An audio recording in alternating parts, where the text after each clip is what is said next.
Hello दोस्तों, आप सभी का स्वागत है बिहार तक न्यूज में। तो देखिए दोस्तों, देवरा ढोरी चटनाबा उनके गायक और पीके आर्यन भैया जी से संतोष रेणु भैया जी मिले। तो यही खबर है कि अभी उनका स्थिति ठीक ठाक है और उनका तबीयत बहुत अच्छा है। जो पहले वेंटिलेटर पर थे वहाँ से अभी निकल चुके हैं। तो भगवान की कृपा से उनका स्वास्थ्य अच्छा हो जाए।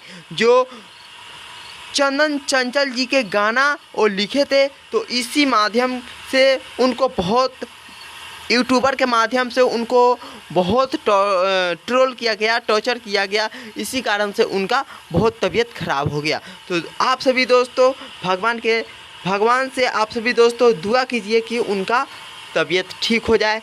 तो आप सभी दोस्तों देखिए, और चंदन चंचल भैया जी को भी बहुत ज़्यादा ट्रोल किया जा रहा है। और ये सोशल मीडिया पर भी ये खबर आया था कि उनको मारा पीटा गया था चंदन चंचल भैया जी को। तो देखिए दोस्तों, उनको सभी आदमी सपोर्ट कर रहे हैं। भोजपुरी के जितने भी गायकर हैं उनको सपोर्ट कर रहे हैं चंदन भैया जी को।